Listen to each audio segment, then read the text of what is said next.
And we're back. You're listening to Ground Crew Command Radio. This is the Unknown Light Warrior, and I'm pretty excited to have Dennis Clegg on with us because he's one of the best walking, talking examples of what it really looks like and what actually occurs when one is able to, at least with regards to their conditioned, programmed, wounded, egoic level self, to take that moment to step aside and allow the totality of one's being to come through them.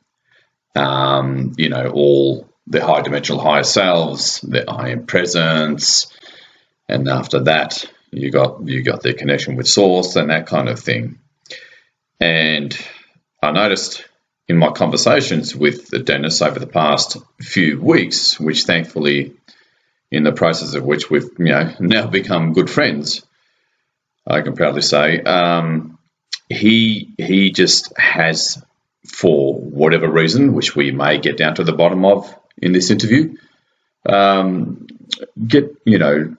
best example of how he's able to just set his conditioned and programmed egoic level self aside. He just has the ability to just have no problems with doing that and do what he does in terms of actualizing, not just channeling, but actualizing into the physical realm and making changes on the physical plane. He's, that innate, indescribably massive power that we all have, and he's been able to do that, here and there, off and on, when required, per his soul path and purpose, in a way that I suppose honours the broader picture of what's going on with regards to this increasingly faster planetary ascension back into 5D that we've been going through these past few years. And thankfully, we've been able to get Dennis in the physical. So he's here with me now in the physical, in the same room, because we've been able to travel to the same town that he lives in, which is good. So he's not on the other end of the line or on the other end of Skype. He's right here sitting in front of me. So Dennis, welcome to Ground Crew Command Radio. How are you? Oh, very good. Thank you. After hearing that description, I feel like, wow, is my job done now? We would like to think so, wouldn't we? Well, the ego does anyway. Yeah, but it's really nice to hear where you come from and where your listeners might be coming from, and to get an idea of what the values are. I'm shy. I'm really shy about stepping out and sharing some of this. True. And it helps to know that I'm not going to be speaking in front of people that I need to be afraid of. Yeah. And that's, that has an attribute to it. I've noticed that you're, more the introverted type, pretty simple, humble guy. And I think that works in your favour with regards to how and why you've been able to, when required, per your soul path and purpose, been able to just step aside and allow your true identity to come through and do some things that are quite interesting. And we'll get into that later. So without further ado, let's just start off at the beginning. Who did you know yourself to be growing up? I'm not sure I still know who I am in some ways. And I love the adventure of continuing to find out. It seems like the most beautiful, productive, worthwhile thing I've done in life has been to step out of all the ideas of who I think I am. All of the descriptions that I was given when I was younger, all of the shoulds that I should be. It seems like the more I step out of all of these ideas about who I am, the more magical it gets. And it just becomes fascinating to watch it. That's a great point. You've understood that from a very early age, which I think is, again, an intrinsic or fundamental reason why you have been able to channel more of your totality through your physical vessel. And I often say, the most common thing that I often say with people, especially doing energy work with them and for them, is we've become so estranged with who and what we really are. And upon understanding that, and you obviously understanding that from a very early age and effectively practicing that, it's allowed for more of your true identity to come through, because you're able to receive more if you understand. At least that's my perspective on this very good answer that you gave. And I know it's important not to fall into the trap of intellectualizing too much, and rightfully so, you nodded there, because that's a bit of a slippery slope as well, because what we're dealing with here is something way beyond, far beyond intellectualizing, understanding. And yet it is very practical. I like to try to, I've worked with clients counseling, and of course I like to try to guide or encourage people along the same paths that I've taken that have been productive for me. And I've been around people who are going through, they understand the importance of breaking free of the identities, the conditioning programming that they've been given, which are boxes, little limiting envelopes of, in the moment, this is how I have to behave, this is how I have to be, according to what I'm told that I am. And these things are not true. And there's a point at which we let go of a lot of ideas about what we are, and then we hit an identity crisis, and something then says, I got to find some new identities. I got to take on some new ones. And then the key is to say, no, you don't. A new belief system, at least. Yeah. And but what I began to find was, in the moment, I would be free to do whatever the moment needed. Yes. And I would find myself doing things I didn't know that I knew how to do. I would find myself having a knowingness within inside I didn't know that I had. And I like to put it this way: if the more we're free of our identities, the more we can tap into the oneness, which has all possibilities, and we really are part of that oneness. In fact, I look at it this way: I can step into a place where I am oneness, all of it in totality, and have everything possible to choose from. And then I watch what I do. Like, wow. And then I step back into my little egoic self, whatever's left of it. And live back there again, for convenience and paying bills and whatever I do. But in those moments of stepping into being limitless, I also realize afterwards, when I think about it, it was all of those things I let go of that enabled me to do that, because I didn't have a script anymore that says this is how you have to be in this moment. Yeah. And the letting go part, which allows you to transcend, I suppose, which seems to be one of the, kind of like a fundamental tool that allows you to connect and channel your, let's just call it I am presence.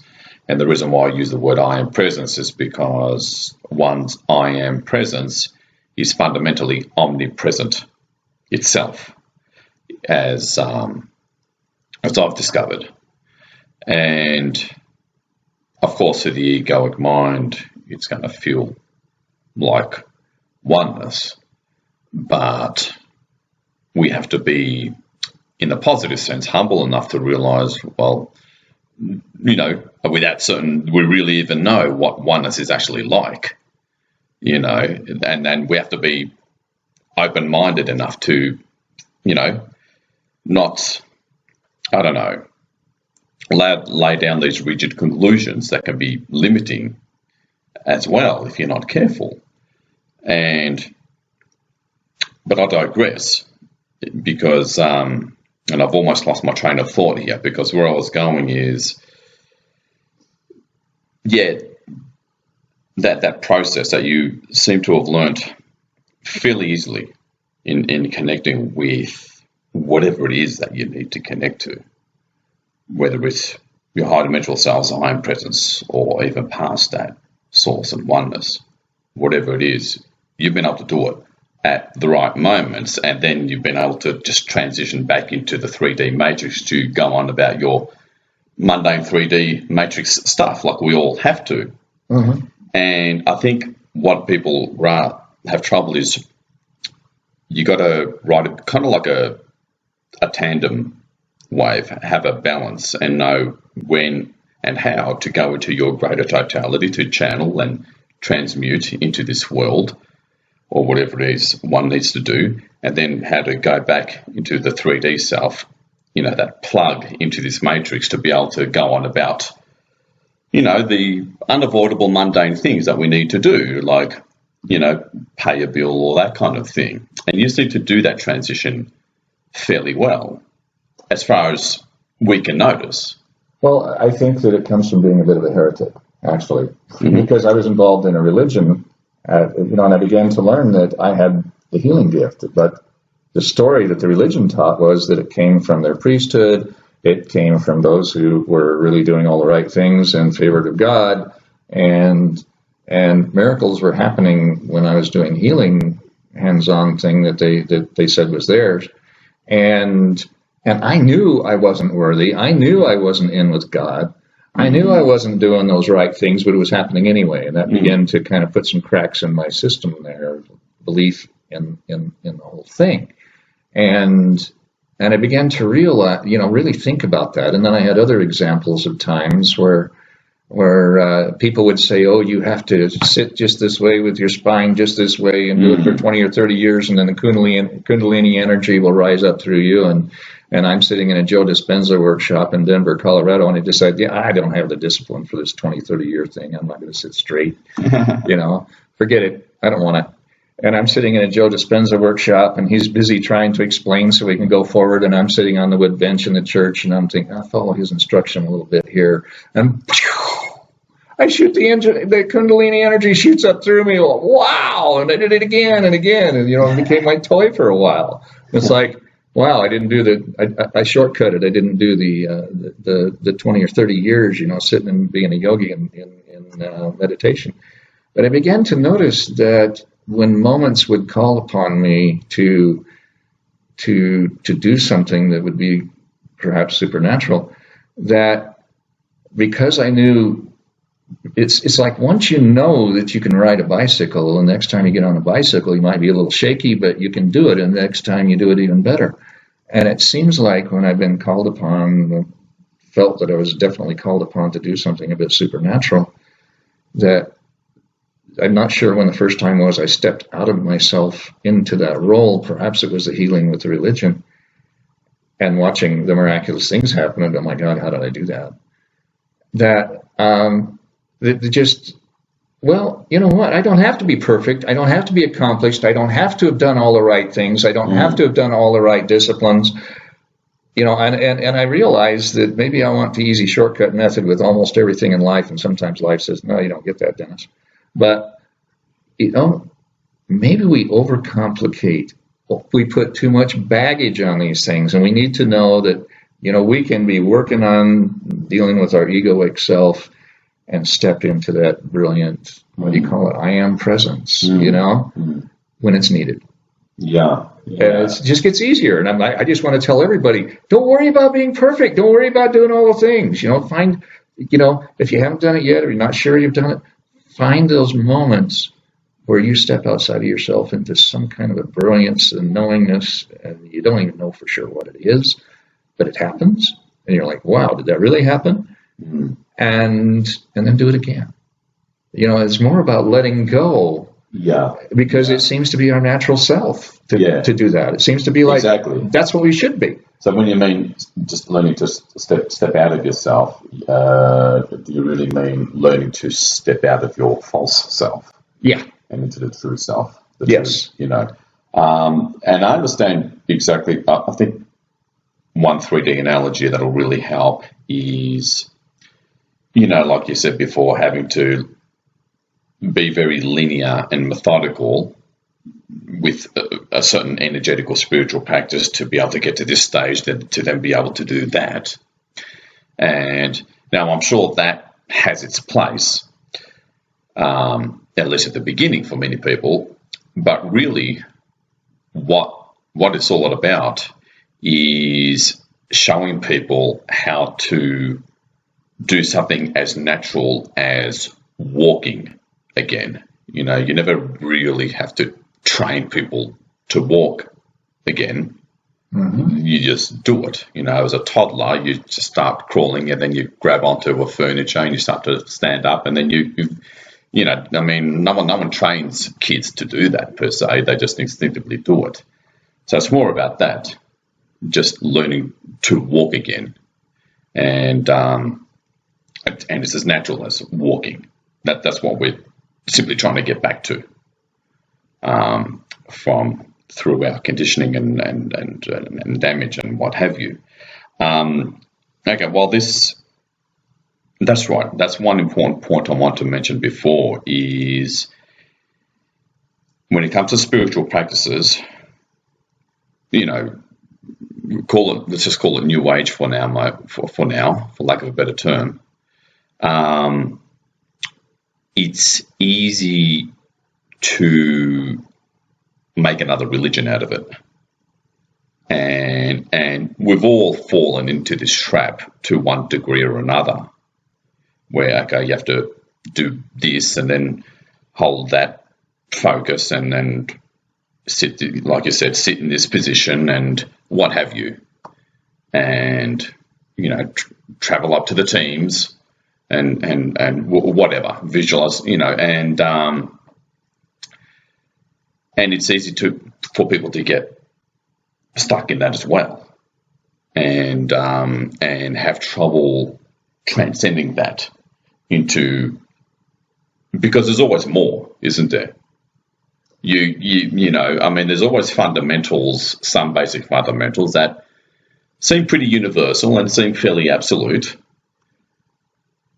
And what I've noticed is that, you get to a certain level of consciousness and mastery, I suppose, and you've got, we all think we've got it all fairly well figured out now. And then there's more, and I noticed you seem to to transcend a lot of, let's just call it spiritual norms, and just have no problems to opening up to there's always more part, and whether you're even aware or conscious of that, I don't know. You probably don't know either. I mean, you probably don't even care either. You know what I mean? Well, it's just exciting. It's fun, to have new things happen.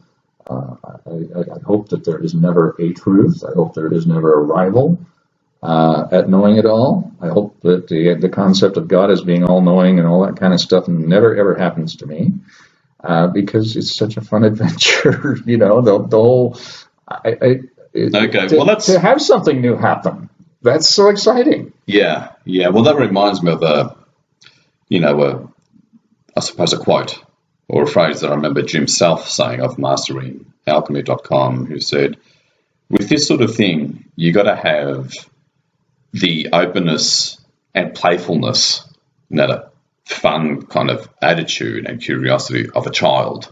That's the spirit of a child that's just open to everything and excited about that, and have no boundaries in playing full out, if you will, similar to the nature and characteristics of a child.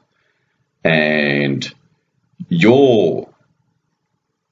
I've noticed that you're able to apply that which is, let's just call it an attitude that enables a lot to flow in and through you. Yeah, you know what I mean? It's kind of like it's never too late to have a happy childhood, by the way. But well, there you go. the way I look at it, university programs, trainings, modalities begin with somebody who was a rebel. They begin with somebody who lived outside of the norms, who was experimental, who let go and did crazy things, and then other people says, "Whoa, you're getting some terrific results," and they want to study and imitate them.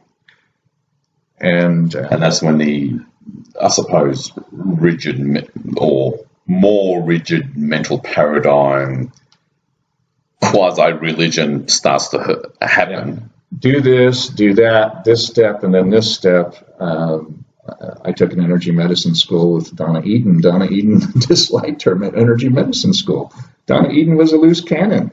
You never knew what Donna Eden was going to do. She was just going to follow the energy guiding her in the moment. She was a wonderful inspiration to me. Mm-hmm. But her disciples, her followers, her husband, everybody else is writing a book and trying to create a college based upon her and her work. Mm-hmm. We're driving her nuts because they were packaging it all and then making it steps and making it rigid and do this and then do that. And it's like she never did that. Yeah. So, again, it's so easy. Again, because of our matrix conditioning, the average person has been, pummeled with from day one. It's very hard for people to grasp and practice, actually live the concept of not coming from the linear left hemisphere, And again, it's more about experience and not having the attitude of a child, the spirit of a child, which seems to be one of the main mechanisms that unlocks the abilities of, I would say, the right hemisphere of the brain, which is, more attuned and connected to the heart and the totality of who and what we are. And there, by explaining that, rationalizing that, even there, I'm aware, I've got to be careful not to fall into the same trap. I suppose. Keep in mind, there's a difference between being childlike and childish. True. And a sage and an old man can become childlike. Good point. But one of the things I think that is important is getting to the point where it's okay to fail, it's okay to die, There you go. Yes. And then the fear of removing labels, yes. Of being exploratory, the fear of, well, what's the worst that could happen to me if this doesn't work out too well? Well, I could get killed. All right, fine. And then going into it. Yeah. Or the worst that could happen is people are going to condemn me, people are going to judge me, they may throw me in jail. Well, am I okay with it? Yeah, well, it's not what I'd like, but okay. When I became a pilot, I found out that I had to reconcile with myself with, am I willing to die this way? And when I did, I said, well, yeah, I'm willing to die that way. Obviously, I've walked away from all my landings. And, there's a point at which letting go of all of this fear of whatever it is, the stories we tell us to be afraid of, and believe me, society gave us those stories because parents are afraid we're going to do something terrible, and this is going to happen to you if you don't, and we kind of keep going with that in society. And there's a point at which that really inhibits the child in us. And we have to be willing to say, well, that may be right, I'm going to take my risks. I'm going to step into the unknown and see what happens. And then when you do, the next person says, well, he was okay doing it. And it worked out for him. Maybe I can. Again, that's another great example of transcending, once again, one of the ultimate fears have been given to us, which is the fear of death, at an archetypal level. We're talking here. And through that, what you just described, how you handled that, you transcended the mother of all fears, which is fear of death, for the ego, at least. And as you've just explained, you've expanded your boundaries once again. I began to wonder when I was doing a lot of counseling and stuff when I was younger, why people were so resistant to change. And well, the only way I was ever going to find that answer was to say, why am I resistant to change? And it's because I'm afraid I'll cease to be. Well, it's a fear of death. Death, yeah. Even though I'll still be in this body, even though I'll continue living, I don't know who I'm going to be. Yeah. But if you can turn that around and say, fear of death, I'm excited to see what I'm going to be. I'm excited to see what more of myself can evolve, what more talent I might find, what more excitement, life, whatever I can bring into my experience of living in this body by taking chances, by by moving beyond labels and ideas. People have told you what you have to be, you should be, what to be right with society, the labels. It says this is how you have to behave because this is what you are. Be that astrology or anything else. It says this is your description. This is okay. Thank you. You've told me what I can be, so this is what I will be now. Kind of thinking is, well, what if I could move beyond astrology? What if I could make that not true for me anymore? Because it seems to be kind of uncannily true. But what if I could move beyond that? Uh-huh. That's the way I think. Well, I agree. I've always learned to teach people and remind people, use what you know, no matter how wonderful a thing you learn and apply, especially in the areas of healing, consciousness raising, reactivation and transmuting. But make sure you're never limited by it either. Right. Because then you've just put yourself in another box, albeit a very much bigger box. Always have that openness and awareness. There's always more. There you go. And again, you're a great walking, talking example of that. And you've demonstrated how much mindset, which is partly the one thing that you have in the right mindset, how mindset does have its place. It does have its place. Yes, it doesn't do things like soul fragment retrieval, in and of itself, but having that kind of mindset that you do so well in demonstrating and living by, it's opened you up to more of your natural innate abilities, which, as we've all been told, is limitless. Okay, great. Now let's do it. Let's be it. And you seem to, at least more than anyone I've met, succeeded at that, in actualizing that at the physical level, which is a different story. We've all heard the usual highfalutin things about how big and powerful we are, big, great beings of light, yada, yada. Well, all that's meaningless if you can't bring that down through your physical vessel and affect change on the physical plane of the kind that humanity always wanted. I've come to the realization by experimenting, by playing. First of all, I want to say you have to learn the basics. You have to become the bachelor before you become the master, so to speak. if you're going to fly an airplane and do it safely, there's a whole lot of things you got to learn. But once you got those things down, you can vary things. You can vary your trip a little bit, and learn what the show pilots do a little bit. Is your plane capable of it? But let's go beyond that.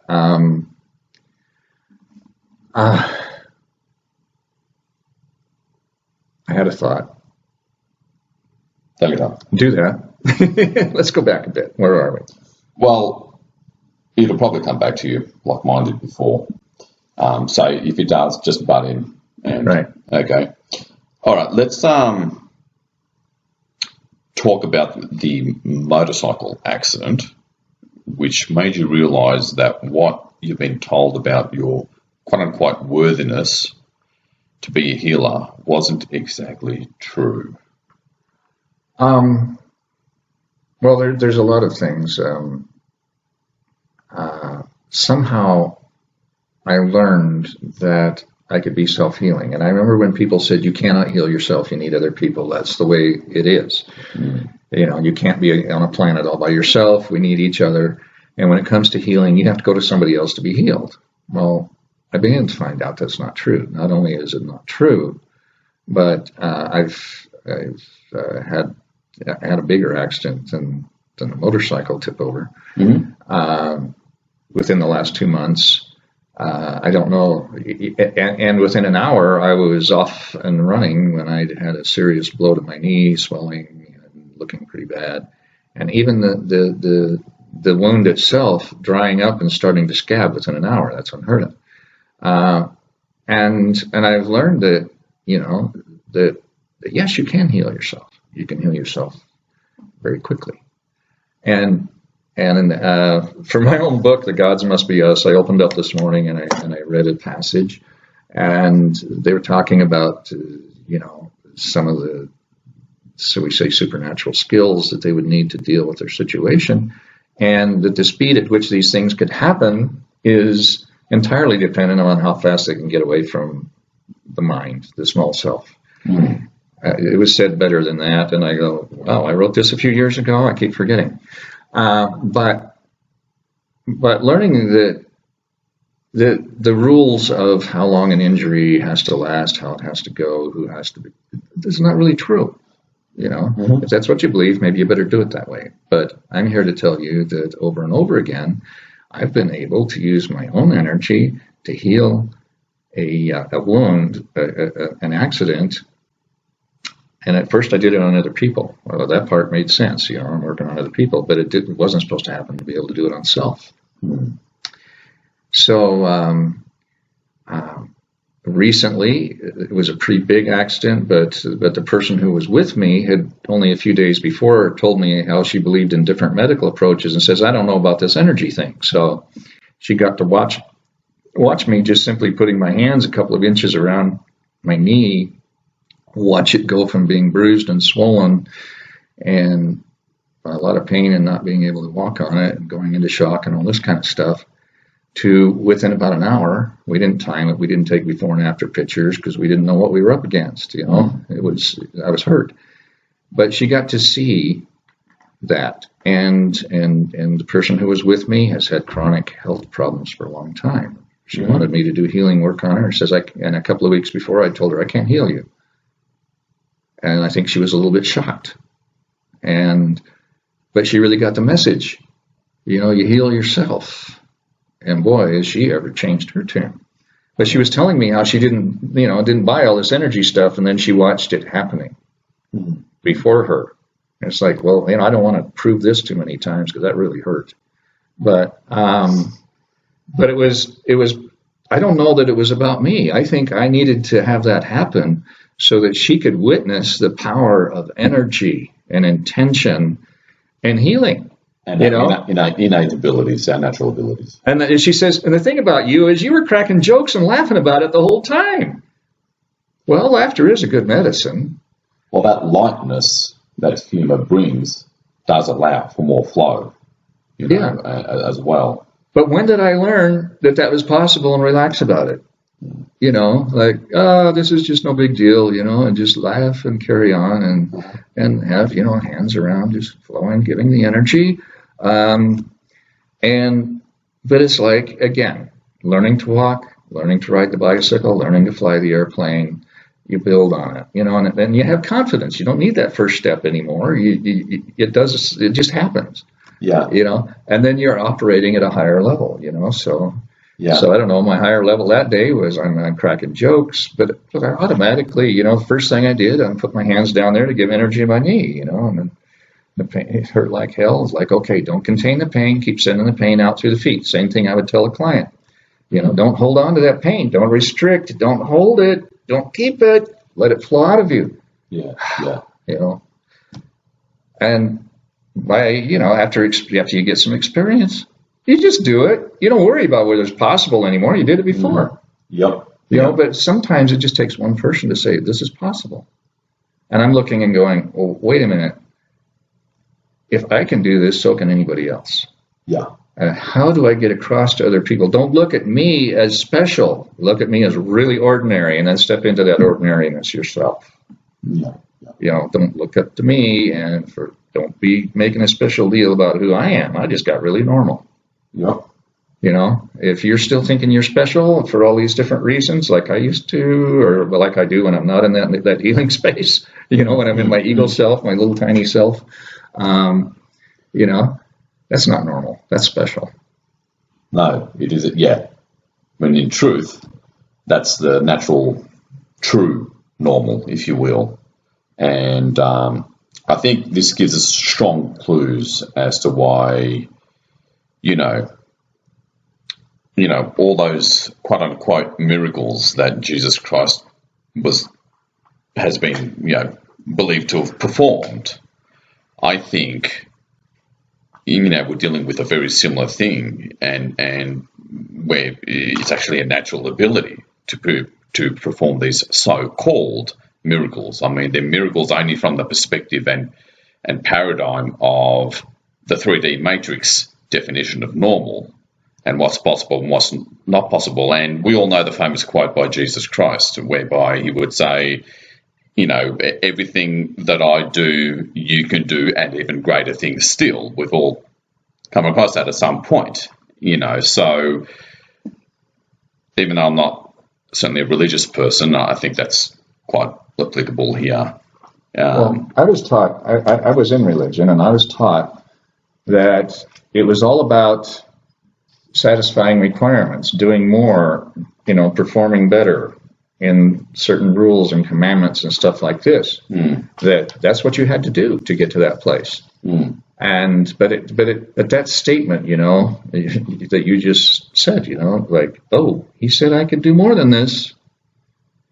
But what I've learned through my experience at being a little brash and careless and experimental is I've come to believe that we do have instincts of the highest level, and that what we've got to do is get ourselves out of the way, whittle away that junk, the rubbish, the conditioned ego. Yeah, and all this baggage, And you don't have to be perfect in it, forget perfection. You just got to put some cracks in the system. You can keep working on it, but when you need to, you can step out and do miracles. I'm not so sure Jesus was perfect. I think he may have been better at stepping out and doing what he needed to do when the situation was there for him to do it. Exactly. I think he understood that process of getting, the ego anyway, getting out of the way for the true identity and greater beingness, multidimensional aspects and so forth to come through. And that's kind of the opposite of what we're conditioned and taught.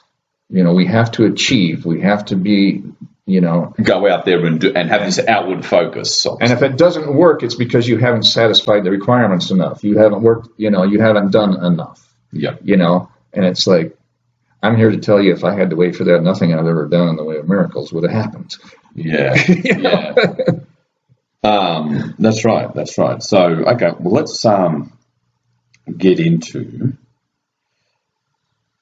let's just call it one demonstration or another demonstration, okay, because, we still have our left hemisphere linear scientific minds that still would like to see, hear, feel with our physical senses. So let's get into tell us about what happened with regards to the Japanese tsunami. It was the Fukushima disaster, right? Yes, that's part of what happened with that one. 2011. So just spend 5 minutes telling us your conscious experience of that. God knows what was happening in the non-physical, but yeah. That was probably the first time that, I knew by the way I got notified about it happening. I don't watch TV, and I happened to be in a room in Tennessee, and it happened that my girlfriend's sister lived in Hawaii.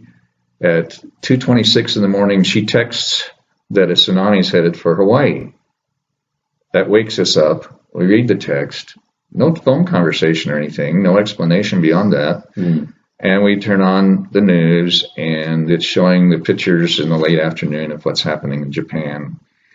And then the newscasters start interviewing scientists, and they're talking about whole islands are going to be washed over, about the devastation expected all over the Pacific. I'm thinking of the low-lying areas around San Diego that I love to visit. I'm thinking, oh, they may not be here anymore. And much less Hawaii, I should imagine. Yeah, parts of it. And everybody in Hawaii is evacuated to high ground with anticipation of what's going to happen. And I'm watching all of this, with a curious eye. And my girlfriend says, "Would you turn off the TV? I want to sleep." And I'm laying there, and I've done some, I played around with energy and the elements and stuff for years. And I'm laying on my stomach, which is something I don't do. And I had this sense of, like, the way the circumstances all happened, that I was being called to do something about it. And I'm thinking, and then I go into all of the argument about small me. This is for other people to do. This is for great people to do. This is for, God, for guides, for angels, for other people to step in and do, and arguing about why I shouldn't, but there's something in me that says I know what to do. And I couldn't explain it. I had no education, no reason to believe that there should be something in me that would know what to do. But it kept at me that I knew what to do. And I'm having this argument with myself about why I shouldn't. And I'm thinking, by now, if this thing's moving over 500 miles an hour, there may be some islands that have already been washed over, and how many people are getting killed, and how many more people are getting killed. And if I don't do what I think I know how to do, how am I going to feel if I just talk myself out of it and never try? And it didn't take very long. Suddenly, I went into what I did, and I'm like, well, okay, that's nice. And I curled up with my girlfriend and went to sleep. And I really couldn't put into words what I did. In fact, it took me several years to realize I need to reverse engineer something here, because I couldn't figure out how to tell anybody. But I knew that I knew. And then we get up in the morning, and about that time, it's supposed to be arriving in Hawaii. That we tell her parents what's going on. And they turn on their TV, great big screen TV, and we're sitting in the room, and they're showing, cameras in Hawaii, and they have a 12-minute window of when they expect this wave to arrive. And so we're watching cameras. It's at night, and I'm thinking, wow, this is going to be exciting. I want to see all this happening. I've never seen such a thing happening. And it's like there's this other side of me that's going, but what if what I did last night worked? How am I going to live with that? How am I going to explain that one? And, of course, we know from history that it worked. And then I spend a whole lot of time trying to figure that out for years and get to the point, is it possible that one person with the right knowingness, the right consciousness, could do that? And I didn't want to believe it. I didn't want to, for a long time. And I finally arrived at the point of understanding, yes. And then I thought, is it possible for me to teach others to step beyond? Because I've experienced that and some other things. I had to keep doing other things, but I had to be sure that I was called to do it. And consistently they'd happen, but there could be no proof that it was me that did it, except that I'm beginning to believe if every time I do it, I get this outcome that wouldn't be expected, maybe it's believable. And then it's like, well, okay, I get that. Now, how can I teach other people to do the same thing? Because I'm up in my 60s. And who knows how much life I've got left to live. And it sure be nice to have some people be able to carry this on from now on. Yeah. And I think I know how to teach it. I've had one young man that I thought got it. Yeah. And it's more like helping people remember or remind them that they already know how to do this, or at the very least they have this ability that's fundamentally natural and innate. I believe it is. Yeah. I really do. I believe that. So it's not a guru thing or whatever. It's just, I did it, you know, Yeah, I you can do believe it too. that all I've done is kind of like I forget the name of the guy that broke the 4 minute mile named Ryan years ago. Yeah, Now so many runners break the 4 minute mile, but it was thought to be humanly impossible to. He showed yeah, it could be done, and for me, it's like, okay, um, I think this is really normal. I think this is our instinct. I think this is touching upon what we don't have to learn, that nobody has to teach us and probably can't be taught. uh I probably can't teach anybody, but I could probably guide them to finding it in themselves because it's already there. yeah, And that, I yeah, think, is a difference. There's a lot of things that's already in us, and we are in denial of it. We think of ourselves as small. We're into this identity. yeah, And we don't have to be perfect and become enlightened and suddenly be on the other side forever. yeah. And it doesn't necessarily always mean or require needing angelic help. I mean, again, we do work as a team, generally speaking, because it's a big picture thing that's going on, and non-physical beings are a part of it, and we often do work as a team. But in terms of unlocking that internal abilities, that's not always necessary either.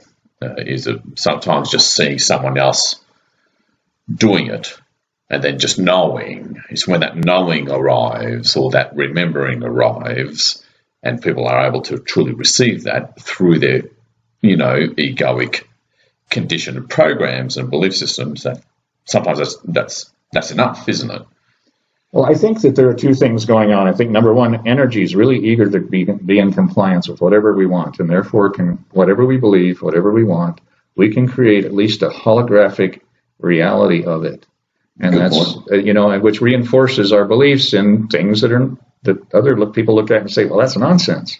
Yeah. But to the person who really believes it and gets that that reinforcement, that the energy at least forms the appearance of it enough for people to feel like they're right. Yeah. The other thing is, I'm absolutely certain about unseen helpers. I don't give them special names. I just call them unseen helpers. None of them seem to get upset. They don't seem to have any ego about it. They don't seem to need to have a hierarchy or anything. They just fine. But as I understand it, in most instances, they're not in command. They don't even want us asking them to do it. They want us to own the responsibility and then tell them what we want. And it can be pretty quick. Help me. But Clearly, because they see us, they really do see us for who and what we really are, a lot more than our conditioned, programmed, false egoic selves. There's something about this game of being in a body, and they're not at the moment, where the name of the game is, our job is to honor, you have certain powers being in a body that you don't even know you have. And our job is to support that, not to take your power away from you and do it for you. And I think a lot of the times that's the most disempowering thing. We pray to something else to do it for us, and we get we have really bad luck with that. When we realize who we are, when we realize that we have the godly abilities that we place elsewhere, somewhere in us, and it's not in our separation, it's more in the idea of our oneness, or many different names to try to describe it. There's some other state of being of which we're not so separate. Maybe not at all, and have infinite abilities and powers, or could just show up in the moment with what's needed, and it'd be something really mundane. It doesn't have to be a big thing. Yep. But it's. I think that we have no idea. I think that the gods of mythology may be less than what we really are. That's another great way to put it. That's another great. Again, 3D, left hemisphere, linear, rational mind way of articulating this, because obviously verbal communication is not our natural form of communication, and, I guess that's a different matter, but very well put, Greg. Dennis, I beg your pardon. Well, that's what happens when you're steeped deep in such profound topics and really pushing or, well, at least by matrix standards, egoic standards, really pushing the envelope in terms of, consciousness levels, and getting higher and higher and higher. As much as the rational egoic mind can keep up with and able to receive and accrete and apply. Because what this interview is also about is actually application. Again, not to put that in a box either, but we are entering times that are clearly getting more and more intense, albeit for the right reasons, because really it's all about deconstructing this matrix, this rigid, boxed in, very restrictive, fundamentally limiting matrix and mental paradigms and programs that are inherent within it, and deconstructing that, which is causing all sorts of upheavals and shifting of equilibriums of all kinds, clearly affecting politics, geopolitics, our institutions, stiff things that have been hidden that are clearly getting exposed as part of this deconstruction process. The whole, what's her name? The Indian goddess Shiva, the destroyer, or something like that. That archetype, I suppose. So that's why it's so important that we, do our part in helping people return to what is fundamentally them, the true self. And let me move on, because that's just an important reminder of why we need to start to do this more and more to be able to negate, smooth, heal the roughness of this deconstruction period of the matrix. Yeah, and I see really encouraging signs. Recently, a young woman stayed in my home. I've spent 67 years, everything I knew, the highest of my conscious awarenesses about things she could talk with me matter-of-factly about at age 30. Mm. And that is so exciting, because I have laboriously worked on myself an entire lifetime to get free of myself and be a little less crazy. And much to my surprise, things started healing in my body that I didn't have any intention of healing. I began to have abilities. Nobody taught me to have those abilities. I wasn't even sure about it. I just tried things and whoa. Well, they were already there, Again, it was bypassing the programming of the mind. Getting the stuff out of the way. What it's going to take to get it out of the way for one person and another, I don't know. I've spent my entire life, fortune, and many years working on it, and I hope that other people don't have to do that. Yeah. I'd like to think that possibly it's something that I could say from my experience might help other people to get it, and at least, go back and forth a bit. Yeah. I learned about the concept of enlightenment or some other things, and how it's like, a moment when there's a shift and change and the person's there forever. But, the Buddha also talked about Satori, I believe it was, where you have your visits and then go back, Well, that's pretty productive too. If you can find the cracks in the belief system, the cracks in the existing paradigm. I do a healing thing with people. It's several steps, and it works really well with chronic long-term stuff that hasn't responded to medical treatments. And the first thing I do is I may go hiking with them, and I want to talk with them, and I throw out ideas, and I want to create some cracks in their paradigm, their belief about healing and medicine. Yeah. And most people, well, I can see that. Yeah. That makes sense. And then I start talking about an inner healer. And what I'm really doing, I don't care whether they believe in an inner healer, whether it's true, whether it's just a paradigm, but almost everybody is like something inside of them says, wow, I'm being acknowledged. Yeah. And we start talking about the inner healer a bit, and then they go, they're sparkling up, and it's like, I think there really is something inside of them that's been dormant and feels like it's ignored and not understood, that is its own healer. And then I Yes. start guiding people into healing themselves, and I watch chronic long-term things disappear. Yeah, in the end, I sit and I give them some energy, and I say, Mhm. but your inner healer or your inner wisdom is going to take this energy, and it might apply it to something we didn't even talk about. Yeah. Because I'm always like, don't look at me. Yeah, I can channel energy through, but it's you that decides to use that energy. It's you that's using me as a resource. It's your inner healer that's going to decide whether it's going to accept being healed or not. And I think that a lot of what happens is we don't accept the healing because there's a reason Yeah. that needs to be addressed and known and seen. When we see the reason that was created, corrected, then the inner healer says, okay, you got it. Let's be healed. Yeah. Yeah. And that block, as it's typically referred to as, it could be as simple as a belief.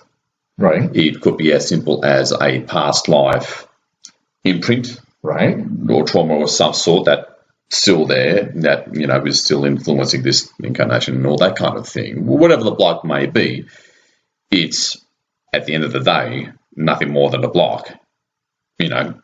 Clear it in whatever way, whatever the block is, so it can be actualized, and we'll have that ability.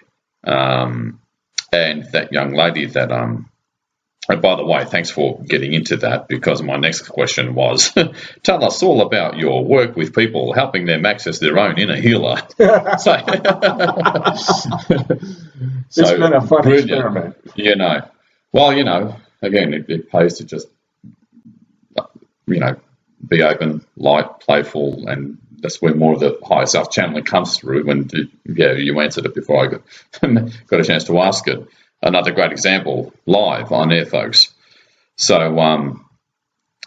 and that young lady that you referred to, who I thankfully had the pleasure of meeting, she very nonchalantly and freely said, but I'm a very old soul, that's just as a matter of factly kind of way, whatever. And that, so she validated that part of her, deeper part of her. She had no issue with validating that, honoring that as quote unquote normal. Mm-hmm. It's truth, and that mental paradigm acceptance of that is what allows her to,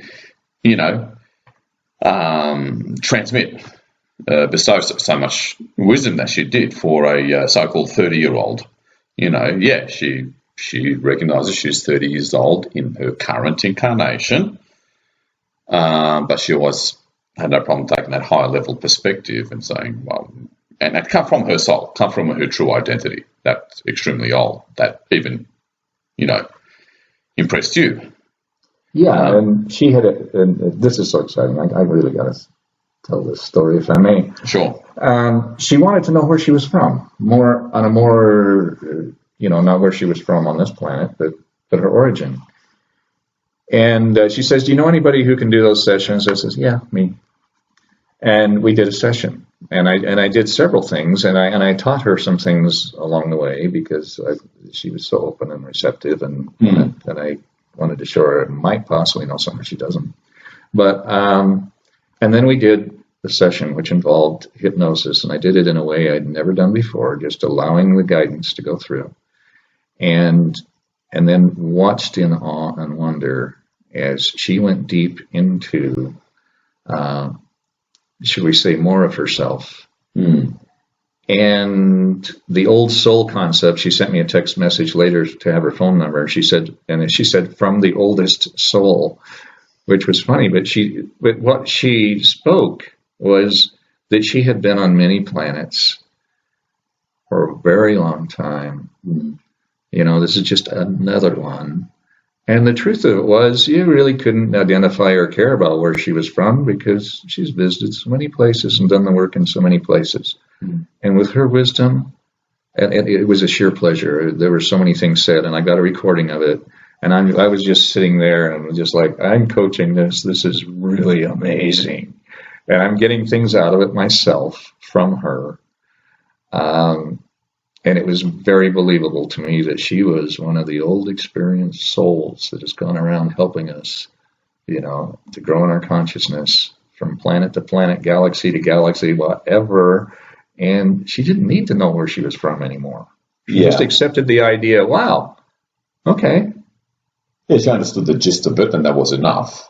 Yeah. In terms of, what she's here to do or help with, I suppose. It's another wonderful story, or should I say, example. Right.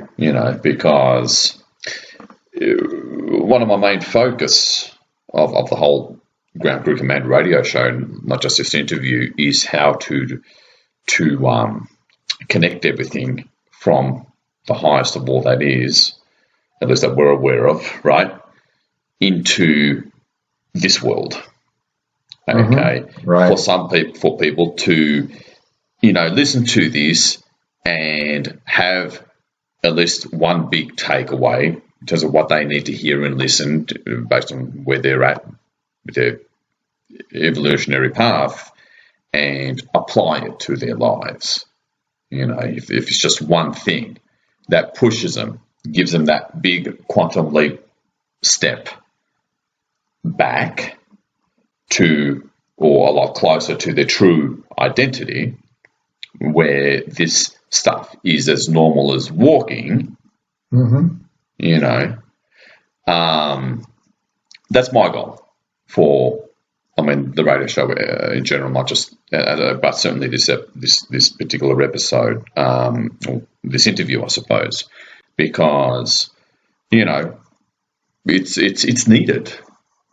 It's not just desired because you can solve problems, make life a lot better, but Gaia needs this, to help the deconstruction process go more orderly and more smoothly.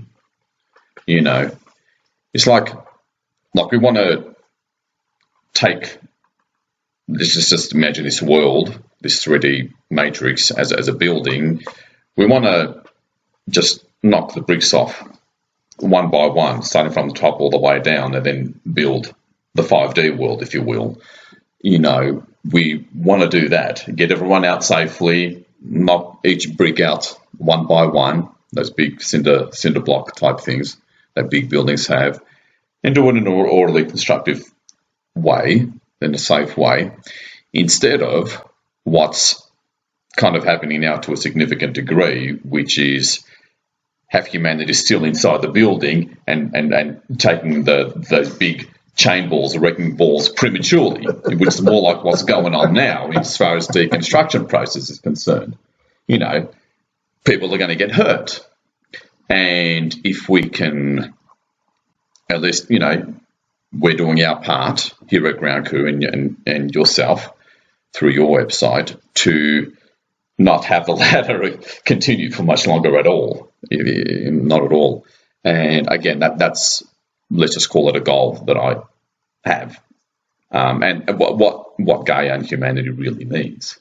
I remember being in India and learning about, I never remember between Shakti and Shiva which one's the destroyer in the building, but they're one and the same. Yeah, they're one and the same. And then began to realize in life, because I was very threatened. No, we don't need to destroy. We don't need to break down. We don't, And I needed to learn.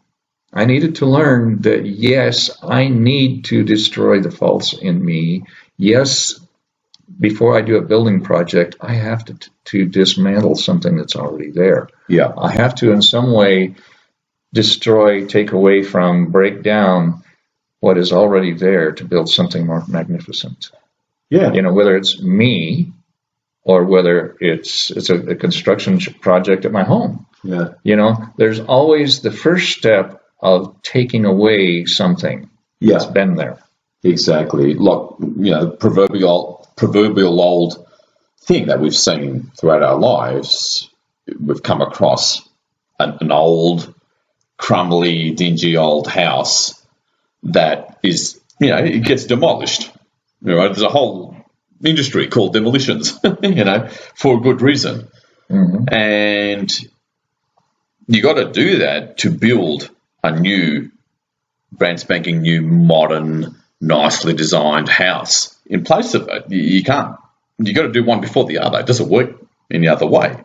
And again, it's all about doing this in the easiest, most smoothest, practical way possible. And yet through this method, there's something else that surprised me to learn in this process, and that is, you think, okay, if I'm going to tear down that old house and build a beautiful something in its place, I have to, know all the steps of building, putting this new one in place. But when it comes to us, there seems to be something different that's a principle, which surprised me, because I'm thinking, I've got education. I got lots of education. I got those pieces of paper to stick on the wall. But what I'm finding out about those things is it's not additive with us. Sure, additive. It's good to learn. It's good to expand who we are. That's part of it. But that isn't what builds us. It's what we remove. And in 1957, there was a very large Buddha in Thailand that needed to be moved for highway or something. I don't remember what it was for. True story. And monk came out, and it was a clay Buddha. The rest of them are golden. I've traveled around Thailand. I've seen the 21-foot long reclining Buddha, gold. I've seen many golden Buddhas. And I think, wow, this is worth a lot. But they were being invaded. Invaders were coming, and the monks, this was a very large golden Buddha. And the others they took and they dropped in the river. I've been around that river. I've watched those boats run up and down. I know what they're talking about. And this one they couldn't move it, so the monks covered it with clay. Right. This is a true story. And then the monks were all killed, and nobody knew that this clay Buddha was actually a golden Buddha for however long. Wow. I don't know that part of the story. Others do. You can look it up. And right before the Buddha was to be moved, a monk went out in the night with a flashlight, and he saw something flashing from the clay. And he went in and got the other monks, and they come out and they all chiseled I don't know why I got emotional in that one. They chiseled away the clay to find this beautiful golden Buddha. And I think that is the most brilliant metaphor for who we are. We just got to chisel away the crap that says we're not. Yeah. No, that's a great. At least that's what I'm finding. The more I've chiseled away the junk, and it originally the false self, so I'd be less crazy. The more I've chiseled that away, the more things have started to shine. There's gold there. It's like, what? Yeah. But then that doesn't make me special. It's just like this is normal. This is normal. This is the normal, intrinsic normal of the true self. This is the normal that we all are. I just happen to be a few steps ahead of a few people. Yeah. And there's somewhere ahead of me, and I learn from them. Yeah. Well, let's push the boundaries just a little bit extra, shall we? All right. Okay. That's what we're about here at Ground Crew Command Radio, especially if you're going to liberate a planet. So tell us a bit about instant healing. Your either physical or, let's just say, visceral experiences of instant healing to the best of your ability in terms of verbally communicating that, because it's been a while since I've come across someone who's, I don't know, dare I say, in a natural sense, frustrated with verbal communication. I've seen you, what was it? Yeah, just a few hours ago, sort of, I don't know, commiserating or complaining, whinging about, what happened to telepathy, goddammit. Yeah. I want telepathy. I want people being telepathy with me. Oh, that's so beautiful. You can't lie. Yeah. And that's, I'll use the word justifiable because, what was it, last year in an interview, Cobra did explain that verbal communication is quite literally a darkness invention, a darkness creation, as part of all the limitation kind of layers that have been manipulated and placed onto us from beginning in early Atlantis. So I hear you loud and clear as far as, telepathy is concerned, and Jim himself said back in, well, I suspect early Atlantis, the voice, tongue, lips, and so forth was only used in singing, and the old saying, I think it was a biblical saying, back in Atlantis, there was only one language, and that one language was telepathy. Yeah. Quite literally. So, right. You're, so I'll do my vindicated from an outside source. How's that? You feel better now? There was a book I was introduced to somewhere about 10 years ago called Instant Healing. I forget who it is. It's on my bookshelf, a chiropractor, I think, in Florida. No, that's and it had some great principles in it. But the point being that instant healing can take place that fast. Outside of time as a construct, which is a handy way to make meetings, and be on, and meet people, and get to the airport when the plane's leaving. But it's a really handy thing.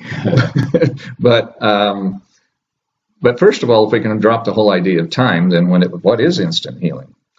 But to give an illustration, about a year and a half ago, there was a preemie that was born, a baby that was born premature, and I'd seen it on the internet, on Facebook, that a friend of mine who had cancer, and I helped out with that, gave me a call and says, "Dennis, do you know about this baby? Would you do healing?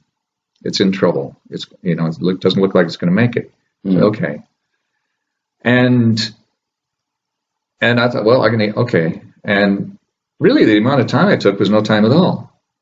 But I knew that something happened because I went and took a nap for an hour. I felt depleted, But if and she called me a couple of days later and she says, "Did you do what I asked you?" I said, "Well, yeah," but I felt kind of guilty because I didn't really put anything into it. It was just a quick thought.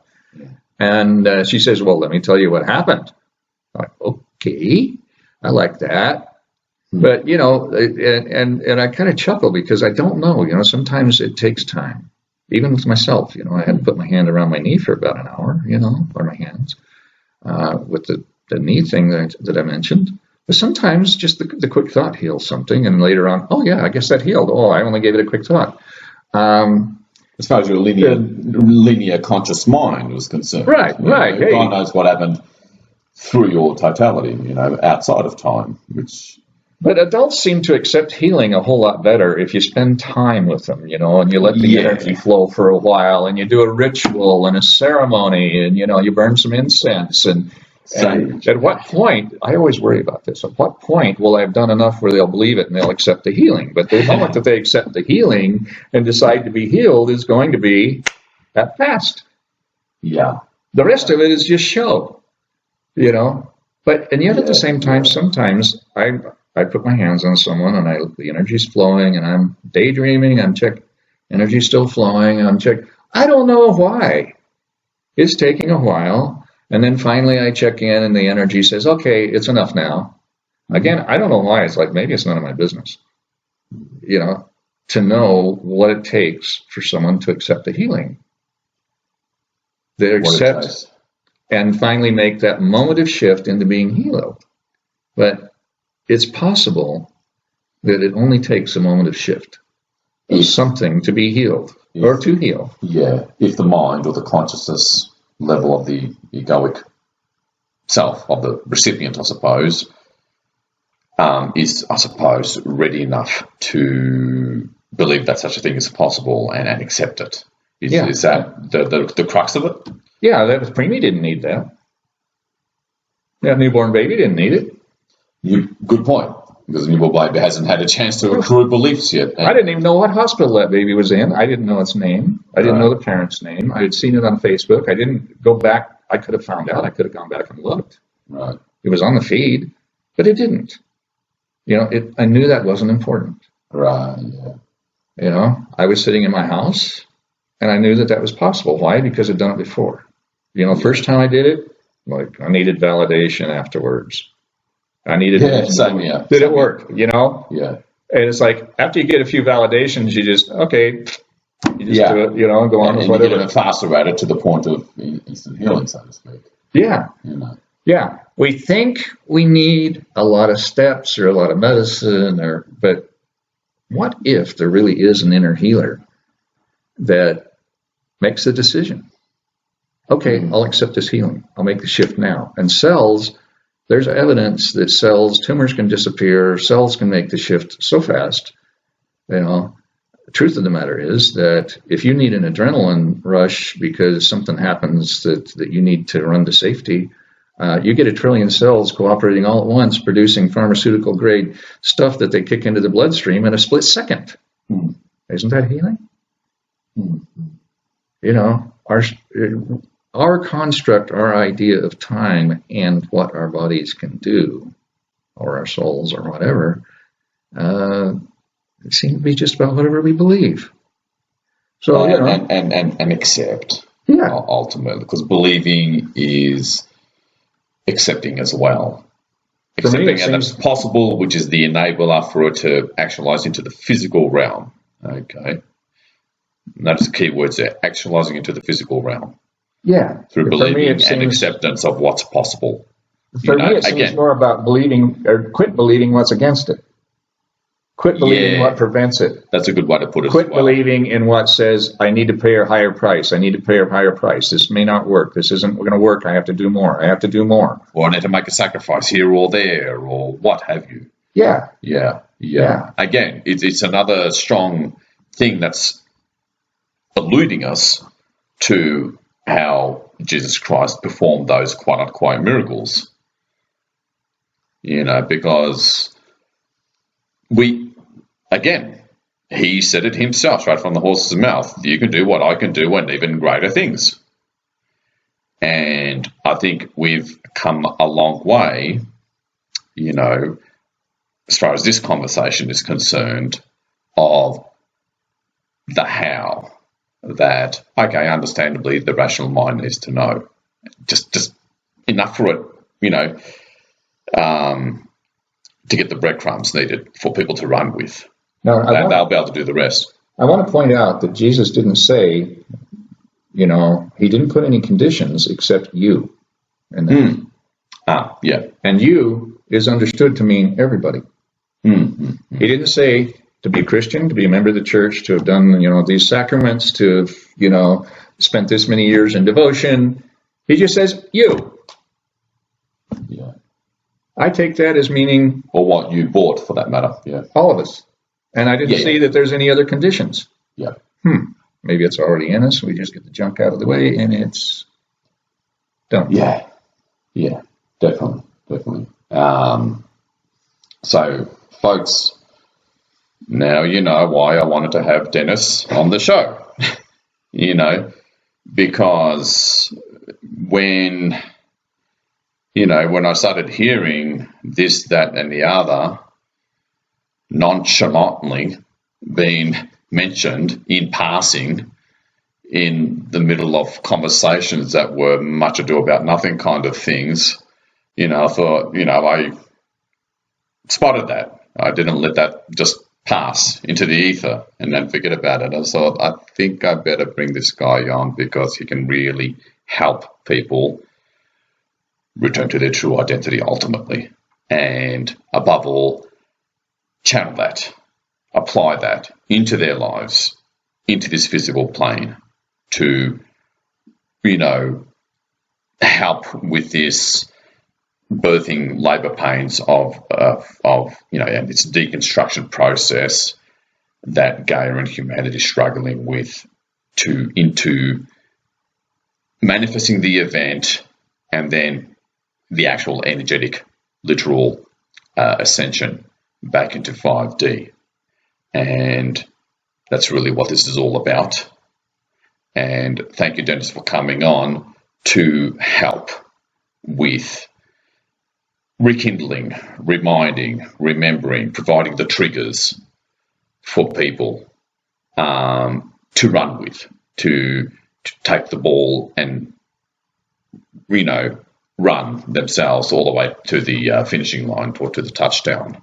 Choose your metaphor or analogy, So what's your website, Dennis, before I forget again? I forget every second episode. Well, I did a book called The Gods Must Be Us, and there's a website called thegodsmustbeus.com, and there's not much on it. But my love is is Love is the Healer website. And there's a lot of story behind that, how it came into being, but it's just simply loveisthehealer.com.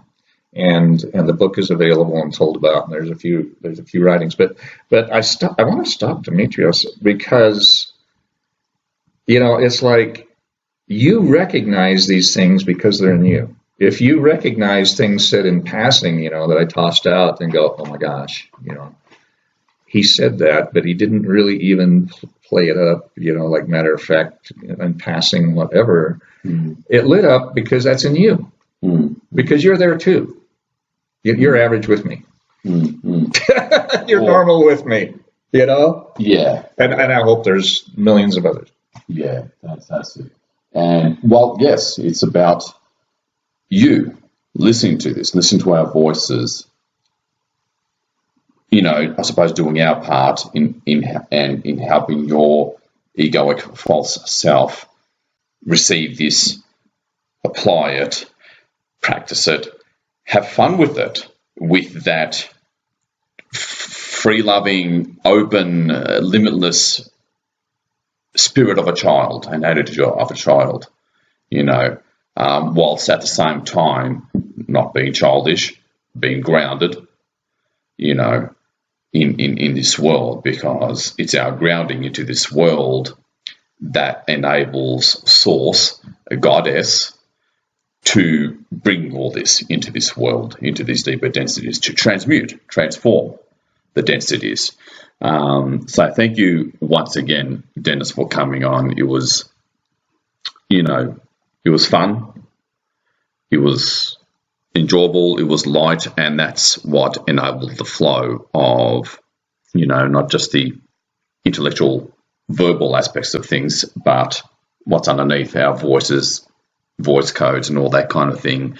The energy that will help trigger and relight that inner light in people listening to this. So, needless to say, folks, if you got enormous, let's just call it value out of this, spread this link, because this is the kind of thing that needs to get out there so that people can return back to their perfectly natural abilities that will one day be the new normal and is the norm as far as your higher self and I am presence is concerned, to help with this transition process. Okay, so we can be a lot better and smoother and even fun instead of this hard, rough, tight experience that we're all having, anxiety-riddled experience that majority of people in humanity are having. So we can be an orderly deconstruction rather than a destructive deconstruction, And that's what it's about, folks. So get this out there, and thank you once again, Dennis. And this is Ground Crew Command Radio. You've been listening to The Unknown Light Warrior and Dennis Clegg. We'll take a short break, folks, for the news portion and clarity that will be brought to bear here as far as the news, all the geopolitical chaos that's been going on and the loud noise there. So we'll be right back.